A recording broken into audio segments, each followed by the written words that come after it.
सबैजनालाई नमस्कार। म चाहिँ अहिले सल्यानको दार्मा गाउँपालिका वडा नम्बर 6 ज्यामिचौर स्थित छु। हेर्न सक्नुहुन्छ।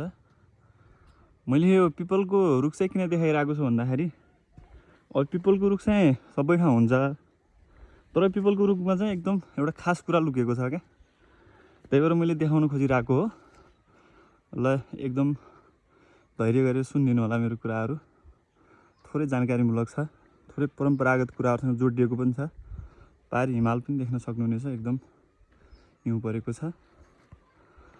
यो चाहिँ हाम्रो पहिलेदेखि चाहिँ पुरानो मान्यता अनुसार जुन 5 वर्षभन्दा मुनिको बच्चाहरूमा, जुन हाम्रो गाउँघरको भाषामा त्यसलाई जरबाद भन्ने गरिन्छ, त्यो जरबाद भएको बच्चाहरूलाई चाहिँ यो पिपलको रुखबाट छिराइन्छ। जुन चाहिँ मेडिकल भाषामा त्यसलाई चाहिँ बच्चाको जुन चाहिँ त्यो टेस्टिस अन्डकोश ठुलो या सानो हुने अथवा कुनै चाहिँ नदेखिने के भन्छ त्यसलाई हर्निया, हाइड्रोसिल अथवा भेरोक्युसिल टाइपको, अनि त्यो टेस्टिकुलर इन्लार्जमेन्ट भन्ने टाइपको समस्याहरू भएको देखिन्छ। सामान्य खालको समस्याहरू त्यो 5 वर्षभन्दा मुनिको बच्चाहरूलाई चाहिँ। अनि त्यो बच्चाहरूलाई चाहिँ यहाँबाट यो चाहिँ इन्ट्री पोइन्ट हो, यो यहाँबाट छिराइन्छ।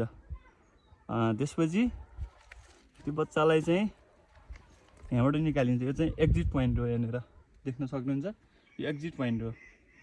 त्यसपछि यो बच्चालाई चाहिँ यहाँबाट निकालेर यही प्रक्रिया चाहिँ एक दिनमै 7 पटक गरिन्छ। 7 पटक त्यो बच्चालाई यहाँबाट छिराउने र निकाल्ने काम गरिन्छ। त्यसपछि यहाँ देख्न सक्नुहुनेछ। त्यसपछि यहाँ चाहिँ यसरी धागो मानिन्छ, ध्वजाहरू जुन झुन्ड्याइन्छ होइन, देख्न सक्नुहुनेछ। यो मान्छेहरू टाढा टाढाबाट आउनुहुन्छ, एकदम धेरै विश्वास छ एकदम चाहिँ यो समस्याहरू कतिपयले निको पनि भएको छ भन्नुहुन्छ।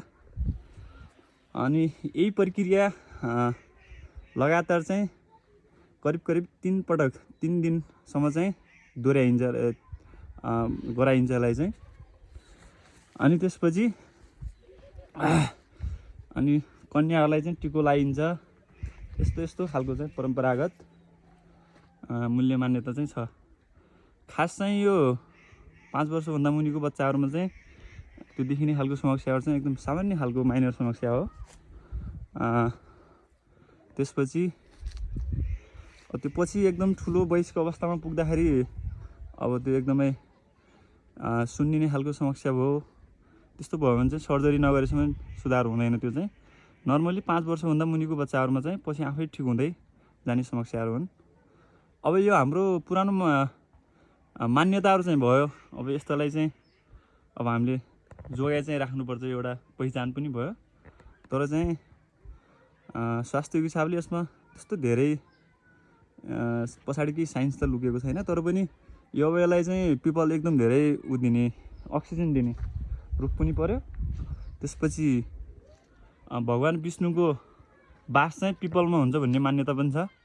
विभिन्न चाहिँ ज्योतिषशास्त्र अनुसार चाहिँ ग्रह गौराहरू चाहिँ यहाँबाट यसलाई पूजा गर्दाखेरि, यसरी चाहिँ डोरी बान्दाखेरि, शनिबारको दिनमा पानी राख्दाखेरि चाहिँ बिहानै उठेर कसैले नदेख्ने गरी राख्दाखेरि चाहिँ विभिन्न ग्रहहरूबाट छुटकारा पाइन्छ भन्ने मान्यताहरू पनि छ।